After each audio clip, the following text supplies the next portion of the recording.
Mr. President of the United Nations General Assembly, Mr. Secretary General, Head of the State and Government, Excellencies, I am honored to address you today on behalf of the Filipino people on the 75th anniversary of the United Nations.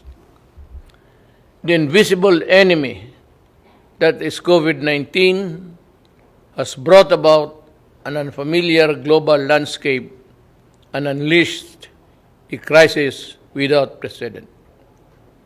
It is the biggest test the world and the United Nations face since World War II.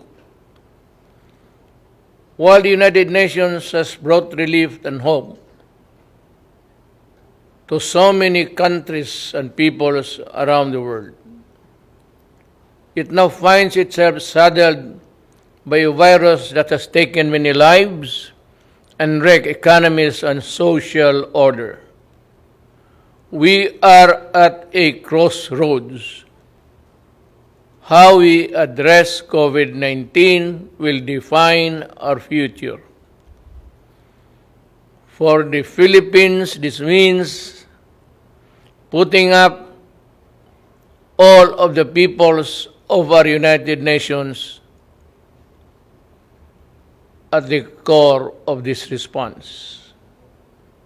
We will need to ask hard and fundamental questions about the vision and mission that the United Nations conceptualized 75 years ago. We need to ask ourselves whether or not we have remained true and faithful to the United Nations principles and ideals. Mr. President, in the light of the realities of the present, the Philippines grieves with all of the families all over the world who lost their loved ones to this horrible virus. We extend our heartfelt condolences. We salute all frontliners who put up their lives on the line even in countries not their own. So also do we honor and recognize the healthcare professionals who selflessly answered the call and to combat the COVID-19 pandemic despite its virulence and unknown characteristics. While each nation has its own strategy in fighting the pandemic, what the world needs are coordinated international plans and efforts to pursue a common purpose. COVID-19 knows no border, it knows no nationality, it knows no race, it knows no gender, it knows no age, it knows no creed. The Philippines values the role that the United Nations plays in its fight against the pandemic. And a middle-income country whose economic advantages have been derailed by the pandemic, we welcome the launch of the UN COVID Response and Recovery Fund. Ensuring universal access to anti-COVID-19 technologies and products is pivotal in the global pandemic recovery.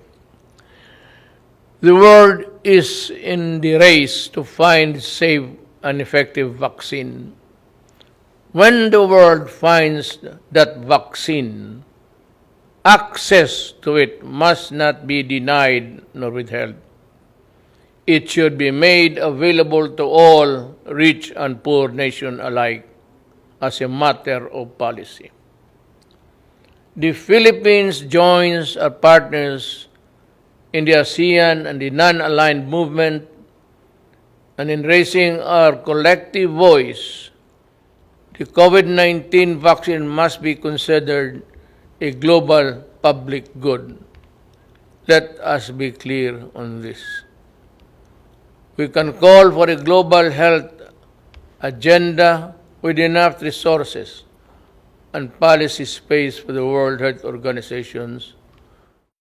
We need a WHO that is quick to coordinate and quicker to respond.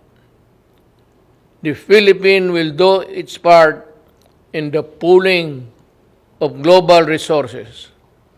Our health workers are among the best.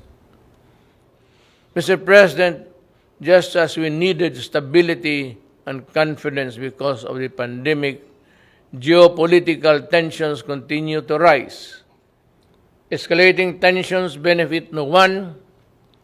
The new flashpoints heighten fears and tend to tear peoples apart.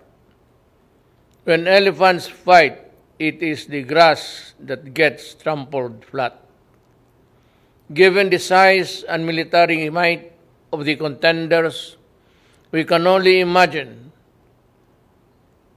and be aghast at the terrible toll on human life and property that shall be inflicted if the world war deteriorates into a real war of nuclear weapons and missiles.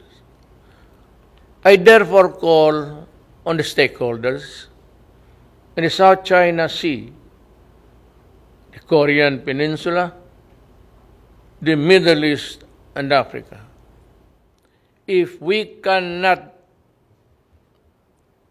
be friends as yet, then in God's name, let us not hate each other too much. I heard it once said, and I say it to myself, complete agreement. Mr. President, Filipino migrant workers have been devastated by the pandemic. Many have lost not only their livelihood, but also their health and lives as well. Yet they go on in the front lines, healing, caring others in the different parts of the world. The Philippine government has embarked on an unprecedented repatriation program. More than 345,000 overseas Filipino workers needed to come home then. We have brought back half and are bringing back the rest. We thank the countries that have provided Filipino migrants with residence permit, access to testing, treatment, and related health services in this pandemic. We brought back most of our seafarers who were stranded because of COVID-19 restrictions. We pioneered with the IMO of the Green Lane for a safe changes of seafaring crews. In these times, we need stronger cooperation in promoting and protecting the rights of migrants, regardless of their migrant status. We must all adhere to the Global Compact of safe, orderly, and regular migration. Unless states include all the migrants in this response to this pandemic, no one among us is safe until everyone is safe, as the Secretary General has said. With the poverty rate reduced at 16.6% and a sustained economic growth of 6.4%. Between 2010 and 2019, the Philippines was on track to becoming an upper middle income country by the end of 2020.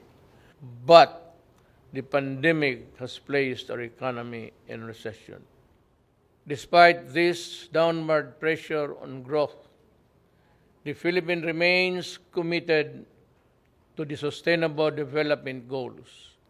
Mr. President, the same urgency needed to fight COVID-19 is needed to address the climate crisis. This is a global challenge that has worsened existing inequalities and vulnerabilities from within and between nations. Climate change has worsened, and the ravages of pandemic. People in the developing countries like the Philippines suffer the most. We cannot afford to suffer more. The Philippines joined the Paris Agreement to fight climate change. We call on all parties, especially those who have not made good their commitment to fight climate change, to honor the same. We call on all parties to strengthen communities and peoples for preparedness and resilience. We're talking about mankind and Earth, our one and only home. Mr. President, the Philippines will continue to protect the human rights of its people, especially from the scourge of illegal drugs, criminality, and terrorism. A number of interest groups have weaponized human rights, some well-meaning, others ill-intentioned. They attempt to discredit the functioning institutions and mechanisms of democratic country and a popularly elected government which in its last 2 years still enjoy the same widespread approval and support. These detractors pass themselves off as human rights advocates while preying on the most vulnerable humans, even using children as soldiers or human shields in encounters. Even schools are not spared from their malevolence and anti-government propaganda. They hide their misdeeds under the blanket of human rights, but the blood oozes through. To move forward, open dialogue and constructive engagement with the United Nations is the key. But this must be done in full respect of the principles of objectivity, non-interference, non-selectivity, and genuine dialogue. These are the fundamental basis for productive international cooperation on human rights. Mr. President, terrorism looms large.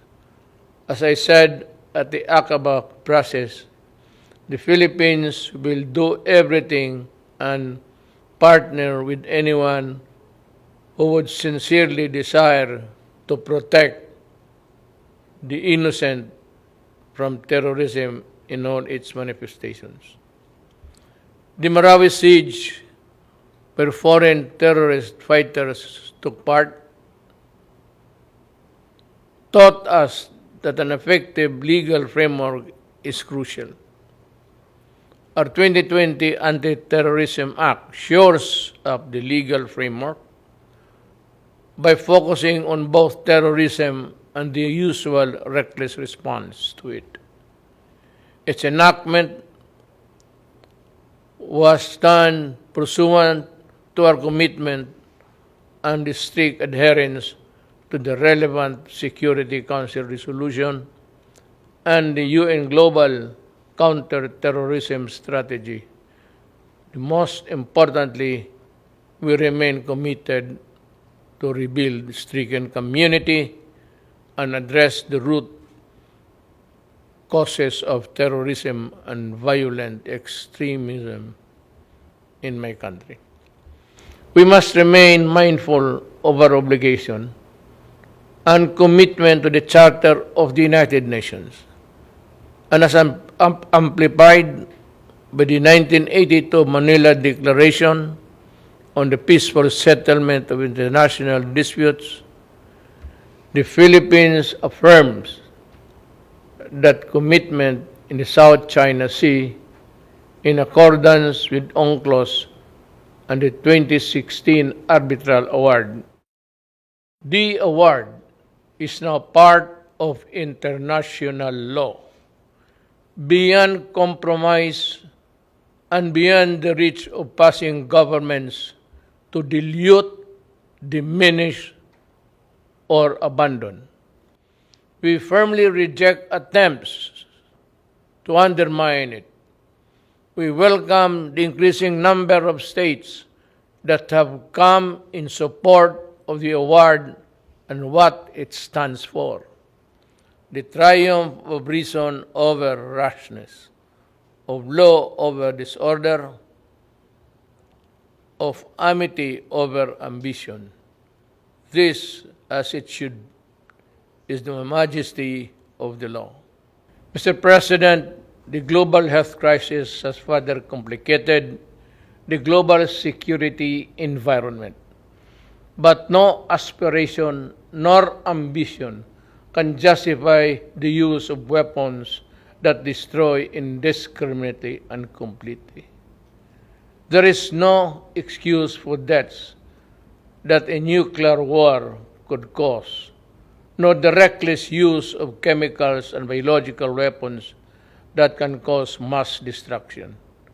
These weapons of death puts us all at mortal risk, especially if they fall into the hands of terrorists without a shred of humanity in their soul. We can call all member states to fully implement the Nuclear Non-Proliferation Treaty and the Chemical and Biological Weapons Convention. I have asked the Philippine Senate to ratify the treaty on the prohibition of nuclear weapons, and importantly, we were among those to sign it first. Mr. President, the Philippines has a long history of opening its doors to the refugees. From the White Russians following the 1917 revolution and the European Jews in the Second World War and the Vietnamese in the late 1960s and the Iranians displaced by the 1979 revolution, among others. The Philippines continue to honor this humanitarian tradition in accordance with our obligation under the 1951 Convention of the Status of Refugees and the 1967 Protocol. But lest we forget, helping the most vulnerable, those displaced by conflict, persecution, and political instability is a shared responsibility of all countries. As I have said many times, the doors of the Philippines are open, as they have always been, to everyone fleeing for safety, such as the Rohingyas. In the face of mounting refugee crisis worldwide, let us work together towards ending the conflicts and conditions that force people to flee their homes. Mr. President, as our societies become more diverse yet interdependent, social cohesion issues come to the fore. Mutual understanding always accompanied by mutual tolerance between those of different faiths and cultures is the only foundation of societies at peace with itself and all others. Finally, I express gratitude to the gallant peacekeepers, including our own, who advance the cause of peace in the most difficult situations. From the Golan Heights in the Middle East to Liberia in West Africa, Filipino peacekeepers put themselves in the front line between the vulnerable and those who seek harm. We are committed to increasing Philippine footprint in UN peacekeeping operation with increased participation of women. Again, Mr. President, to defeat COVID-19 pandemic and other challenges, We must work with seamless unity, which demands complete mutual trust and the conviction that we will win or lose together. We cannot bring back the dead, but we can spare the living, and we can build back better, healthier, and more prosperous and just societies. To this end, we rededicate ourselves to the multilateralism. The UN remains humanity's essential organization, but it is only as effective as we make it. To make significant changes, we need to be bold. We need the same collective courage that finally made the United Nations a reality 75 years ago. We need to act on long-standing recommendations to improve the Security Council's composition and the working together and working methods, to strengthen the role of the General Assembly and to streamline the processes and the operation of the UN. Indeed, to be ready for the new global normal, it cannot be business as usual for the UN. Let us empower the UN, reform it to meet the challenges of today and tomorrow. Let us strengthen it so it can fully deliver its mandate to maintain peace and security, uphold justice and human rights, and promote freedom and social progress for all. After all, we are the United Nations. Thank you.